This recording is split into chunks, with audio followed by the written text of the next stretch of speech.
Clear, and I will act on them with focus and determination. Les Canadiens et Canadiens ont fait entendre.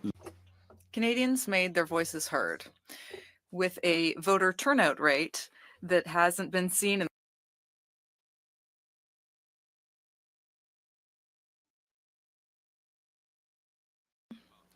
voted in early voting than ever before. The engagement of Canadians at rallies, on social media, and around the dinner table was very high. And while different visions were put forth by various contenders, we disagreed agreeably, and the leader of every party quickly and graciously accepted the results. At a time when democracies around the world are under threat, Canadians can be proud that ours remains strong. As I've been clear since day one of my leadership campaign in January, I'm in politics to do big things, not to be something. And now that Canadians have honored me with a mandate to bring about big changes quickly, I will work relentlessly to fulfill that trust. As I stressed on election night, I am committed to working with others, governing as a team in cabinet and caucus, and working constructively across parties in Parliament, working in real partnership with provinces, territories, and Indigenous peoples, and bringing together labor, business, and civil society to advance the nation-building investments that will transform our economy. In the coming weeks, I will unveil more of our plans to engage with Canadians as we embark on the biggest transformation of our economy since the end of the Second World War. This will be an incredibly exciting time as we take control of our economic destiny to create a new Canadian economy that works for everyone. We will begin to set out that new path for Canada with a new cabinet to be sworn in on the week of the 12th of May and the recall of Parliament on May 26th. We will have the privilege of welcoming His Majesty King Charles III, who will deliver Canada's speech from the throne on May 27th. Her Majesty the Queen will join this visit. This is an historic honor which matches the weight of our times. Je sais que beaucoup de Canadiens et Canadiennes partagent mon... I know that many Canadians share my enthusiasm about this. To the immediate priorities of my government, beginning with our relationship with the United States. As I've stressed repeatedly, our old relationship, based on steadily increasing integration, is over. The questions now are how our nations will cooperate in the future and where we in Canada will move on. Peu après le début de campagne électorale. Shortly after the start of the election campaign, I met with President Trump, or I spoke to him. We both agreed.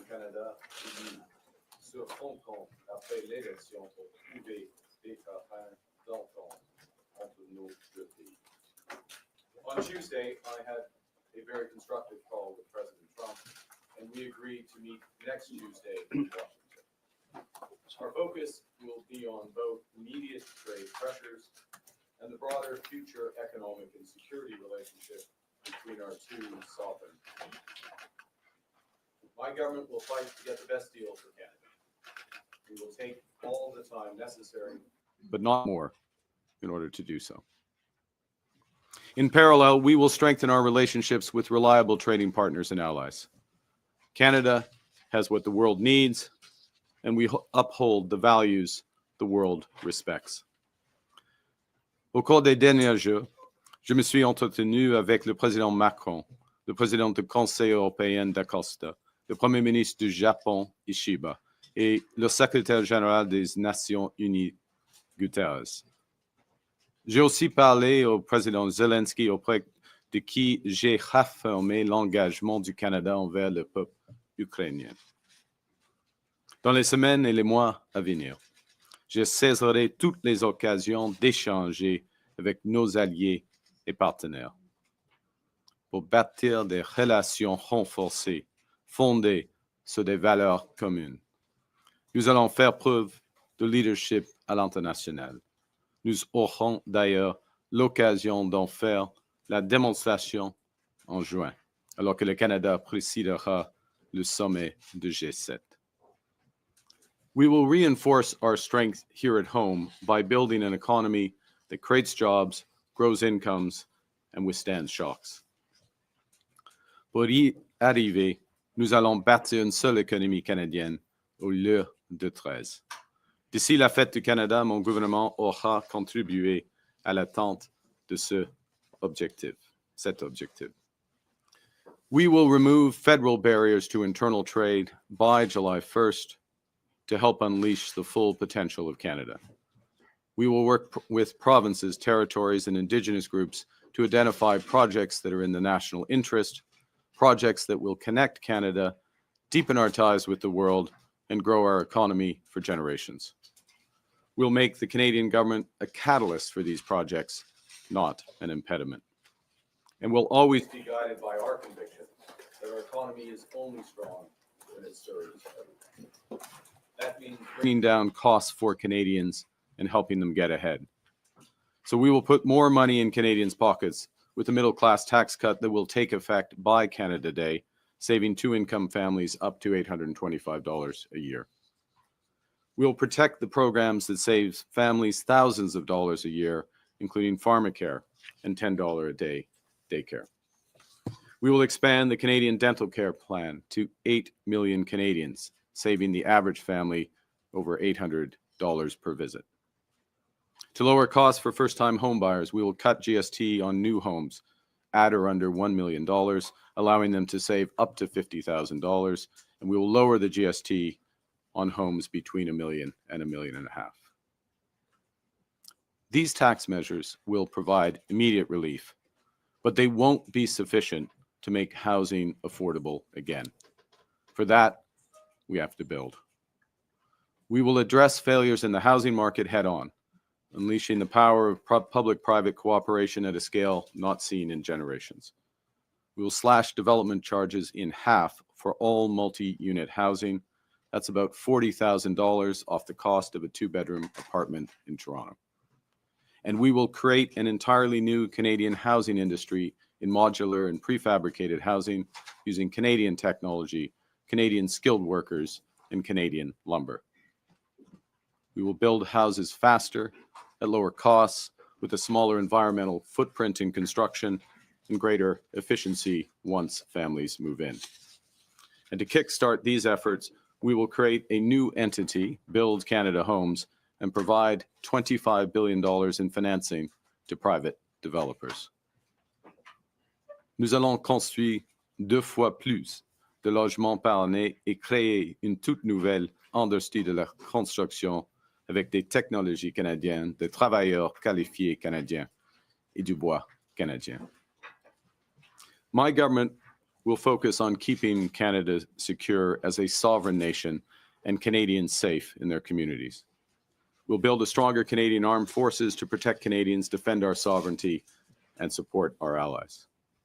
We'll strengthen our border security with 1,000 more CBSA officers, as well as scores of dog teams, drones, and scanners to fight the traffic of guns and drugs. We'll strengthen Canadian law enforcement by hiring 1,000 more RCMP officers and giving law enforcement more tools to fight crime. We will toughen the criminal code and bail laws for those threatening the safety of Canadians, including making bail harder to get for those charged with stealing cars, with home invasion, human trafficking, and smuggling. Nous allons bâtir la confiance en notre système de justice et nous allons faire de même avec notre système de l'immigration. We will return our immigration to sustainable levels by capping the total number of temporary workers and international students at less than 5% of Canada's population by the end of 2027. It's a sharp drop from the recent high of 7.3%, and this will help ease strains on housing, on public infrastructure, and social services. At the same time, we will work to attract the best talent in the world to build our economy. Canada has what everyone wants. We're a confident nation that celebrates our diversity, that believes in and practices free speech, that respects the rule of law, that has a vibrant democracy. We value innovators and builders. We trust science. We protect our immense natural heritage.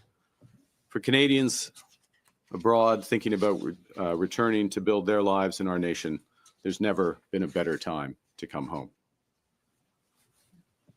Dans toutes nos actions, nous serons guidés par une nouvelle discipline fiscale. Notre gouvernement va dépenser moins pour que les Canadiens puissent investir plus. Day-to-day government spending, the government's operating budget, has been growing by an unsustainable 9% every year. We will bring that down to 2%, less than half the average nominal growth rate of the economy. We will not cut any transfers to provinces, territories, or individuals. Instead, we'll balance our operating budget over the next 3 years by cutting waste, capping the public service, ending duplicative programs, and deploying technology to boost public sector productivity. We will use scarce taxpayer dollars to catalyze massive private investment. By working together, we can give ourselves far more than the Americans can ever take away. By working together, we can build Canada strong. Pour surmonter les défis auxquels nous faisons face, le Canada doit être uni.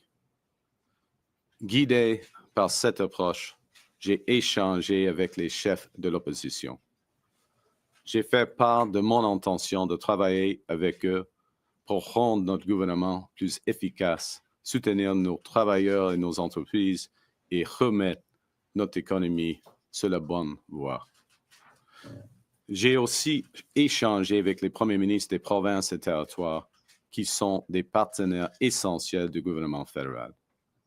Avec eux, je m'attends à continuer le travail éterminé lors de la rencontre des premiers ministres que nous avons tenue avant l'élection, où nous nous sommes étendus pour abattre des barrières qui freinent le commerce interne et la mobilité de la main-d'œuvre. Canadians in the NHL play for a variety of teams passionately against each other. But when they're in a once-in-a-lifetime series such as the Four Nations or the Olympics, those same Canadians come together to win it all. During elections, Canadians play and cheer for different teams. Now that election is over, and we are in a once-in-a-lifetime crisis. It's time together, it's time to come together to put on our Team Canada sweaters and win big. Il est temps d'être unis. Unis, le Canada a accompli des choses difficiles, des choses qui semblaient impossibles. Now is the time for ambition, to be bold, to meet this crisis with an overwhelming positive force that is a united Canada. It's time to build, and my government is getting to work to build big, bold, and build now. Thank you very much, and I look forward to your questions. Thank you very much. We will go to the room for questions. One question, one follow. Because there is a long list, let's try and keep the questions as short as possible. We'll start with Ashley Burke from CBC. Good morning, Prime Minister. What specifically do you want to get out of your first in-person meeting with President Trump? And will you be focused on trying to get the tariffs lifted? Thank you for the question. For the first meeting, as I mentioned in my remarks, and the President and I discussed when we had our constructive call, there are two sets of issues. There are the immediate tariffs, both sectoral and so-called reciprocal and fentanyl tariffs. And then there is the broader relationship. So addressing both sets of issues. We'll see how that progress goes. It's important to get engaged immediately, which has always been my intention, has always been his intention. And I'm pleased to have the opportunity for quite a comprehensive set of meetings that will take place on Tuesday. How do you avoid an Oval Office ambush like we saw happen to President Zelensky? Look, I go there with the expectation of constructive, difficult, but constructive discussions. That's the spirit of the conversations that the President and I had. You go to these meetings well prepared, understanding the objectives of your counterpart, and always acting in the best interest of Canada, and we'll go from there. Thank you. Mélanie Marquis, La Presse. Bonjour, M. Carney. Bonjour, madame. Félicitations. Vous avez réclamé un mandat fort pendant toute la campagne. Vous avez une minorité aujourd'hui. Qu'est-ce que ça change pour vous dans la façon de gouverner? Puis qu'est-ce que ça change aussi au rapport de force avec l'administration Trump? Alors, premièrement, merci pour votre question et vos félicitations. Je crois que nous avons un mandat fort parce que pendant la campagne électorale, j'étais très clair. Nos objectifs, c'est de faire face par rapport à les Américaines et d'avoir une stratégie économique avec de l'audace, hein, des grands projets, une économie par 13, des nouveaux partenariats à l'échelle internationale. Et nous avons reçu plus de 8,5 millions de votes. C'est le plus haut niveau dans l'histoire du Canada. Nous avons des députés dans toutes les provinces. Nous sommes dans une majorité en 7 provinces sur 10. Nous avons le niveau des députés le plus haut au Québec, par exemple, depuis 1980, je crois, et le niveau de la Colombie-Britannique, par exemple. Alors, une campagne très transparente, une plateforme claire et un mandat fort.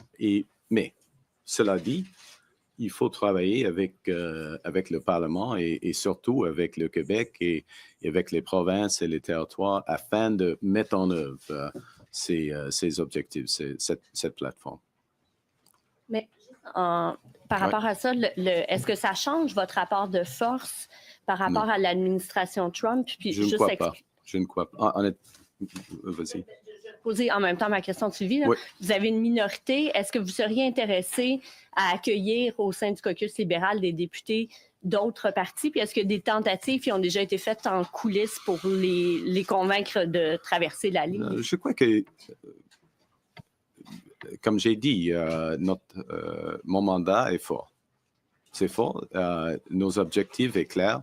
Et par exemple, j'ai eu des conversations une conversation très constructive avec M. Blanchet en ce qui concerne la stratégie pour le Canada et une conversation constructive avec M. Poiliev en ce qui concerne notre stratégie par rapport aux Américaines.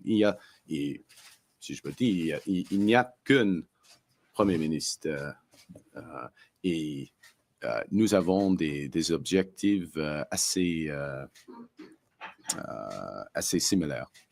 Alors, c'est un mandat fort pour moi et en ce qui concerne les négociations avec les Américains, c'est clair pour M. Trump, qui est le premier ministre du Canada. Ellen Buzzetti, oui, bonjour, M. Carney. Bonjour. Bonjour. Vous le savez bien, M. Poiliev n'a pas gagné son siège. Il va donc essayer de revenir au Parlement en demandant à quelqu'un de lui céder le sien. Vous aurez, vous, à déclencher une élection partielle. J'aimerais savoir quelle sera votre réflexion pour choisir la date de cette partielle. Est-ce que ce sera le plus tôt possible ou on le laisse attendre jusqu'en novembre? J'ai déjà indiqué à M. Poiliev que je vais déclencher une élection partielle si c'est la décision du Parti conservateur aussitôt que possible. Simple. I've already indicated to Mr. Poiliev that if it's the decision of him and the Conservative Party to trigger, if I can put it that way, a by-election, I will ensure that it happens as soon as possible. Okay. No games, nothing, straight. OK. Et donc, je n'aurai pas de supplémentaire là-dessus, mais vous avez dit aussi que vous allez demander au roi de venir. Vous avez dit aussi que vous allez demander au roi de venir lire le discours du trône. Oui. Comme vous le savez, vous avez gagné beaucoup de sièges au Québec parce qu'il y a bien des nationalistes qui ont accepté de vous prêter leur vote, un vote qu'ils auraient peut-être donné au Bloc québécois autrement. Des nationalistes qui ne sont pas nécessairement en amour avec la royauté britannique. Comment croyez-vous que ça va être reçu et comment leur expliquez-vous ça? C'est simple, puis le roi, c'est une... premièrement, j'ai demandé au roi et Sa Majesté, il l'a accepté. Alors, il va assister à l'ouverture du Parlement. Ça, c'est clair. Et c'est cette situation, cette décision souligne la souveraineté du Canada. C'est absolument clair. C'est un message très clair par rapport aux autres pays à travers le monde. Et c'est un honneur. Voilà. Merci. To be clear, I made the request of His Majesty, and he has accepted. He will open Parliament with the speech from the throne, and that is it clearly underscores the sovereignty of our country. En quelle façon ça souligne la souveraineté de demander au monarque de notre pays? C'est la troisième question. Ou c'est quoi? Yeah, but my question was cut off. Okay, yeah. In what way? It underscores this is the ultimate head of state, which underscores one of the points I made. I'll answer it this way. Quand je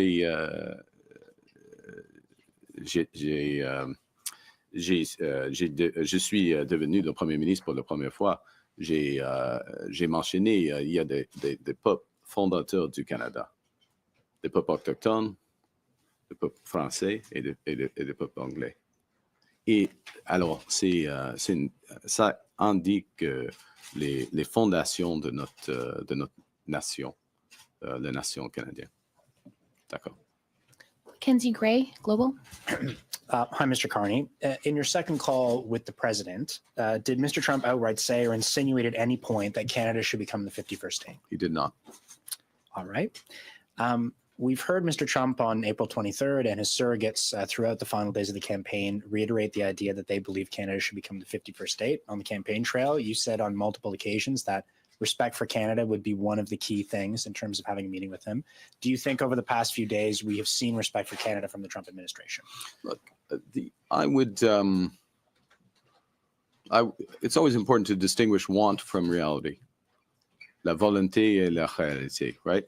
What someone wants and what is reality, and what the Canadian people clearly have stated, virtually without exception, is this will never, ever happen. And if any of the leaders of the party and their representatives would attest to that, I think the votes attest to it. I think the public dialogue attests to it as well. We're meeting as heads of our government to discuss that partnership. Now, I'm not pretending those discussions will be easy, or they won't proceed in a straight line. There'll be zigs and zags, ups and downs. But as I said in my remarks, I will fight for the best deal for Canada, and only accept the best deal for Canada, and take as much time that's necessary. Davis Legree, iPolitics. Hi, thanks for taking our questions. Just one from me to try and squeeze some more reporters in. But to my colleague's point, the White House's public position has continued to be that Canada should be the 51st state. You yourself have said that Donald Trump is trying to break Canada. Considering all that, how can you expect good faith negotiations when you travel to Washington next week? Look, I think first I've had the direct conversation with him on whatever day it was, Tuesday, I guess it was, a couple of days ago. And we agreed to have those negotiations, very clear discussion between us, as I said, very constructive. I would say the time allocated to our meeting and the seniority of he's the president, so that's as senior as you get, but the other members of his administration who will be assisting at those meetings suggests the seriousness of the discussions. Again, do not expect white smoke out of that meeting. There'll be white smoke probably later somewhere else in the world this month, but do not expect that. But so that's the first thing, is just the level of the direct dialogue, the discussion, the level of people there. The second point, I'll make it quickly, and thank you for restricting the question so others can get in, is that he respects, as others who are good negotiators, and he's one of the best negotiators, they respect strength. That's why we're building Canada strong. There's lots of reasons to build Canada strong, but the point is, and I will make this point repeatedly, we have more than enough to do here at home. That point about we can give ourselves more than the Americans can take away is absolutely right. We can have a bigger boost to our economy, to incomes, to jobs, by focusing on building one Canadian economy, by building these nation-building projects, by focusing on getting productivity up, by reducing government waste, by driving investment in this country. And so that is a good in and of itself. We're going to focus on that while we have these negotiations with the Americans. And if the negotiations with the Americans take longer, so be it. We've got more than enough to do here. Kyle Duggan, the Canadian Press. Mr. Carney, will you be pursuing a formal governing pact of any kind with the NDP? No. Short answer, no. And why not? Why? That's my response. Is we campaigned on a very clear set of objectives, very clear policies to back those up, and we received the highest number of votes in Canadian history. Yes, it is not quite a majority, but highest number of votes. As I said moments ago, majorities in 7 of the 10 provinces, seats in all the provinces, highest vote totals and deputy counts in a number of those provinces. And it's also a style of governing as well, which is in order to do what we need to do as a country, we will need to work in partnership with all the provinces, with Indigenous peoples. Yes, obviously, by definition in Parliament, we will need to get majority support to pass legislation. But this is legislation that Canadians, or at least we will be putting forth legislation that's consistent with our platform and consistent with the requirements of the time. And I will remind that it's not just words. We are in a crisis. If you look at the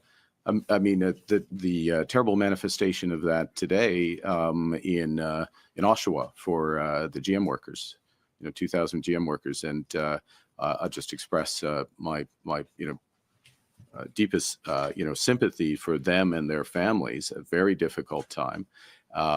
We are committed to supporting workers. All the dollars from our tariffs going to support workers. Fighting hard for our auto sector, all our sectors in these negotiations with the Americans, and making sure that companies act in true partnership as well in maintaining employment and investment in Canada. And if not, there will be consequences for those companies. Thank you. Louis Blouin, Radio-Canada. Bonjour, Monsieur Bonjour. Carney. Est-ce que dans votre vision des négociations qui s'en viennent avec Monsieur Trump, d'après vous, est-ce qu'il faut que les tarifs américains soient levés avant que vous commenciez à négocier un accord économique global avec lui? On verra. C'est une option, Monsieur Blouin, dans un sens, je ne veux pas négocier au public, en effet.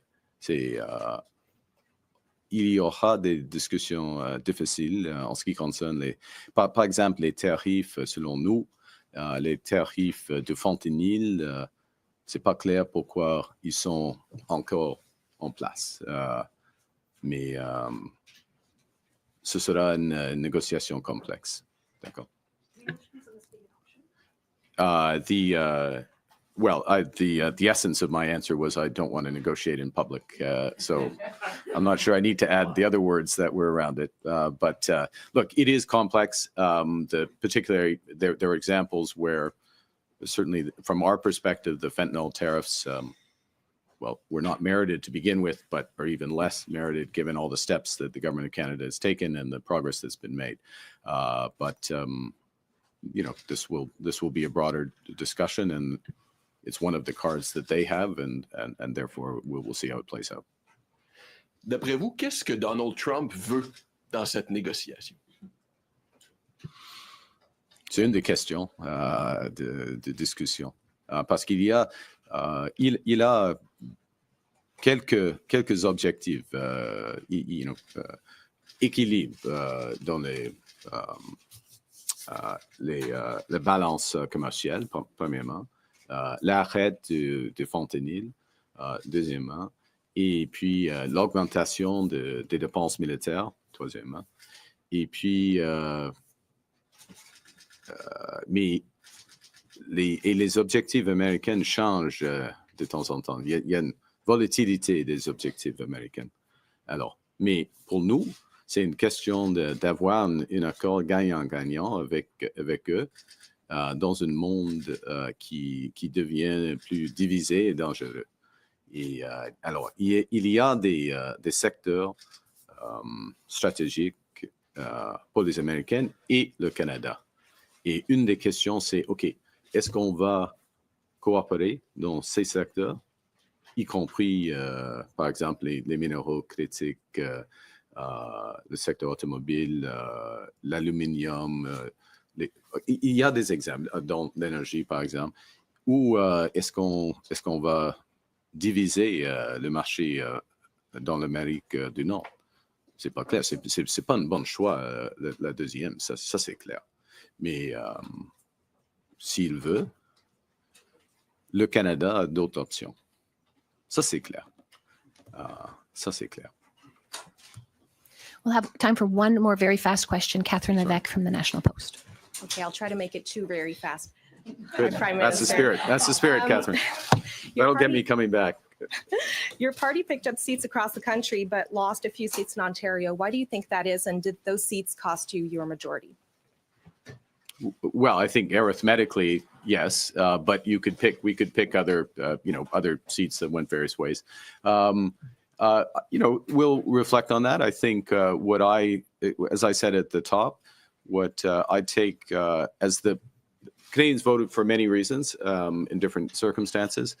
First and foremost, what we've been talking about most of this time, standing up to the Americans, getting the best deal for Canada.